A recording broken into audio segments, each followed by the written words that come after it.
మోసపోయేవాడు ఉన్నంతకాలం మోసగించేవాడు ఉంటాడంట. ఈ రోజుల్లో ప్రతి ఒక్కరూ స్టారే. అప్పాజీ అలియాస్ మల్లికార్జున్. ఇంతకీ ఎవరితను ఎక్కడ నుండి వచ్చాడు, ఏం చెబుతున్నాడు, ఇతను చెప్పేదానికి బైబిల్ ఎంతవరకు సమర్థిస్తుంది. అందుకో పాట కూడా ఉంటదండి, మోసపోయేవాడు ఉన్నంతకాలం మోసగించేవాడు ఉంటాడని పాట ఉంటదండి.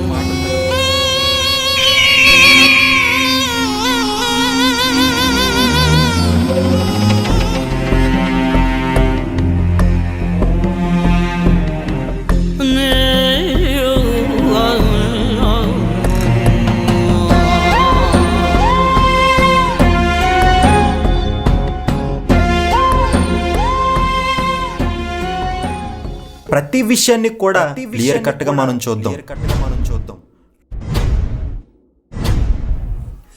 మోసపోయేవాడు ఉన్నంతకాలం మోసగించేవాడు ఉంటాడంట. నిజమే. ఈ సోషల్ మీడియాలో జరుగుతున్నటువంటి ఆధునిక అభివృద్ధితో పాటు కూడా అత్యధికమైన మోసాలు పెరిగిపోయాయి. ఈ రోజుల్లో ప్రతి ఒక్కరూ స్టారే. పోస్టులు అమ్ముకునేటువంటి స్త్రీ స్టారే, ఫ్యూచర్ చెప్పేటువంటి వ్యక్తులు స్టారే. ఇలా ప్రతి ఒక్కరిని కూడా ఈ సోషల్ మీడియా హైలైట్ చేసేస్తుంది. రీసెంట్గా అలా హైలైట్ అయిన ఒక టాపిక్కే అప్పాజీ అలియాస్ మల్లికార్జున. ఇంతకీ ఎవరితను, ఎక్కడ నుండి వచ్చాడు, ఏం చెబుతున్నాడు, ఇతను చెప్పేదానికి బైబిల్ ఎంతవరకు సమర్థిస్తుంది, బైబిల్ ఇతనికి ఎలాంటి సమాధానం చెబుతుంది అనే ప్రతి విషయాన్ని కూడా క్లియర్ కట్గా మనం చూద్దాం. టాపిక్లోకి వెళ్లే ముందు మన ఛానల్ని ఎవరైనా సబ్స్క్రైబ్ చేసుకోకపోతే ఇప్పుడే సబ్స్క్రైబ్ చేసుకోండి. ఇలాంటి వీడియోస్ ఎన్నో మీ ముందుకు మేము తీసుకురాబోతున్నాం. ఇంకా టాపిక్లోకి వెళ్ళిపోతే అప్పాజీ అలియాస్ మల్లికార్జున. ఈయన కర్ణాటకకి చెందినటువంటి 23 ఏళ్ల యవనస్తుడు. ఈయన ఏం చెప్తున్నాడంటే ప్రతి ఒక్కరి యొక్క ఫోన్ నెంబర్స్ చెప్తున్నాడంటండి. అంటే మీ యొక్క ఫోన్ నెంబర్ ఏంటో నాకు తెలియకపోవచ్చు, నా ఫోన్ నెంబర్ ఏంటో మీకు తెలియకపోవచ్చు, కానీ ఎవరి ఫోన్ నెంబర్నైనా ఇట్టే చెప్పేస్తున్నాడంట. అంతేకాదండోయ్, ఆ ఫోన్ నెంబర్ చెప్పినటువంటి వ్యక్తి యొక్క ఫ్యామిలీ డీటెయిల్స్ కూడా చెప్తున్నాడంట. అంతేకాదండోయ్, మీ ఫ్యూచర్లో ఏం జరుగుతుందనే విషయాన్ని కూడా చెప్పబోతున్నాడంట. అంటే ఈ రోజు నువ్వు ఒక ఎంప్లాయ్ అయితే నువ్వు ఎంప్లాయ్ స్థితి నుంచి ఏ స్థితికి వెళ్ళబోతున్నావు, ఒకవేళ అన్ఎంప్లాయిడ్ అయితే నీకు ఎప్పుడు ఉద్యోగం వస్తుంది, ఏ ఉద్యోగం వస్తుంది అనే విషయాలను కూడా చెబుతున్నాడంట. ఇప్పుడు ఈయన గురించి మనం ఎందుకు తెలుసుకోవాలంటే ఈయన ఉంటున్నటువంటి కర్ణాటక ప్రజలు ఈయన అంతగా నమ్మట్లేదు, కానీ మన ఆంధ్ర తెలంగాణలో ఉన్నటువంటి ప్రజలు అనేక మంది ఇతన్ని నమ్ముతున్నారంట, ఇతన్ని కోసం చూడడానికి వెళ్తున్నారంట. అంతేకాదండో, హైందవ సహోదరులు అంటే ఏదో నమ్మకం ఉంటుంది కాబట్టి వెళ్తున్నారంటే ఒక అర్థం ఉంటుంది, కానీ అనేక మంది క్రైస్తవ సహోదరులు కూడా ఈయన దగ్గరికి వెళ్తున్నారంట. అందుకే ఈరోజు మనం ఈ టాపిక్ మాట్లాడాల్సినటువంటి అవసరత ఉంది. ఏం చెబుతున్నాడు ఇతను? నిజంగానే ఫ్యూచర్ చెప్పగలడా? నిజంగానే ఒకరి ఫోన్ నెంబర్ చెప్పగలడా? నిజంగానే నువ్వు ఫ్యూచర్లో ఏమవుతావు, ఎలా పడిపోతావు, ఎలా ఎదుగుతావు అనేటువంటి విషయాలు ఈయన చెప్పగలడా అని మనం ఆలోచిద్దాం. ఇంతకీ ఇతను గురించి బైబిల్ ఏం చెబుతుందో ఒక్కసారి మనం ఆలోచిద్దాం. ఒకసారి మీ దగ్గర ఉన్నటువంటి బైబిల్ లిప్పి ఒక వచనం చూడండి. అపోస్తుల కార్యములు 1వ అధ్యాయము 7వ వచనము. అక్కడ ఏముంటుందంటే, కాలములను సమయములను తండ్రి తన స్వాధీనంలో ఉంచుకొని ఉన్నాడు, వాటిని తెలుసుకొనుట మీ పని కాదు. అంటే కాలములు సమయములు ఎవరి స్వాధీనంలో ఉన్నాయంట? మనుషుల యొక్క స్వాధీనంలో లేవంట, దేవుని యొక్క స్వాధీనంలో ఉన్నాయంట. మరి దేవుని స్వాధీనంలో ఉన్నటువంటి కాలాన్ని కానీ దేవుని స్వాధీనంలో ఉన్నటువంటి సమయాన్ని కానీ మనిషి తెలుసుకోగలడా అని మనం ఆలోచిస్తే యాకోబు రాసిన పత్రిక 4వ అధ్యాయము 14వ వచనం చూడండి. రేపేమి సంభవించునో మీకు తెలియదు. ఏంటంట? రేపు ఏమి సంభవిస్తుందో కూడా మనకు తెలియదంట.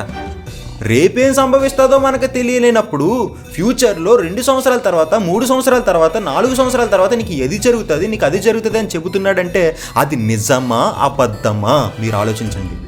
బైబిల్ చెబుతుంది ఖచ్చితంగా అది అబద్ధమే. ఎందుకంటే ఫ్యూచర్ని చెప్పడం మనిషి ఎవ్వరి వల్ల కూడా కాదు.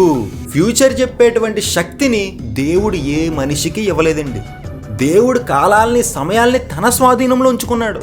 ఒకవేళ మనిషి స్వాధీనంలో ఉంటే ఏమవుతుంది?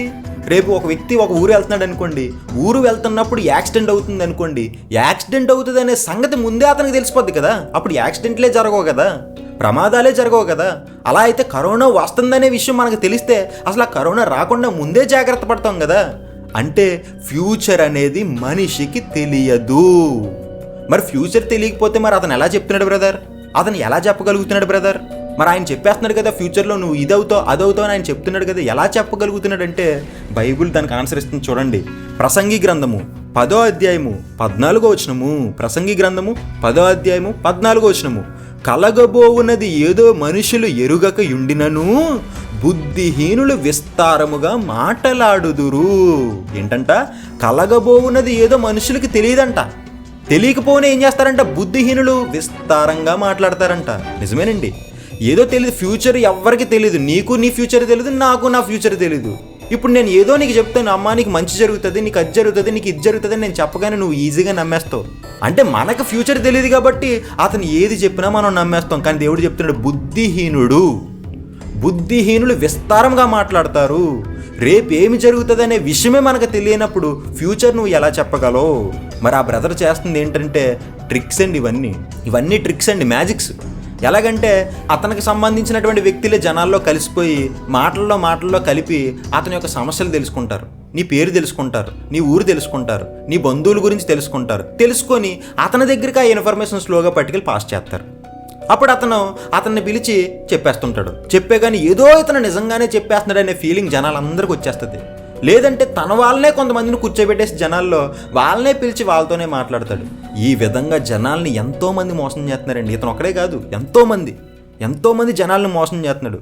అందుకో పాట కూడా ఉంటుందండి, మోసపోయేవాడు ఉన్నంతకాలం మోసగించేవాడు ఉంటాడని ఒక పాట ఉంటుందండి.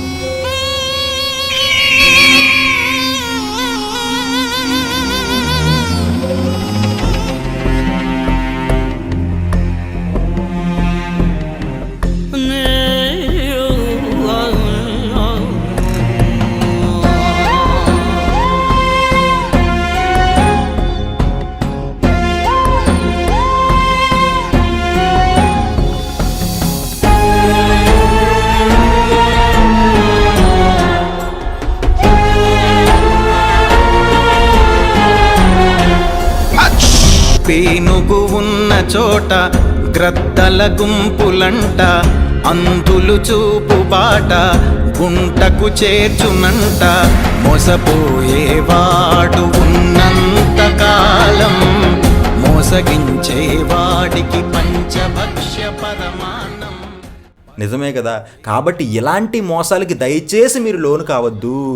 ఇలాంటి మోసం చేసే వ్యక్తులను చూసి మీరు మోసపోయి నిజంగా అతనిలో ఏదో పవర్ ఉందనుకొని మీ డబ్బుని, మీ కష్టార్జితాన్ని వృధా చేసుకోవద్దు.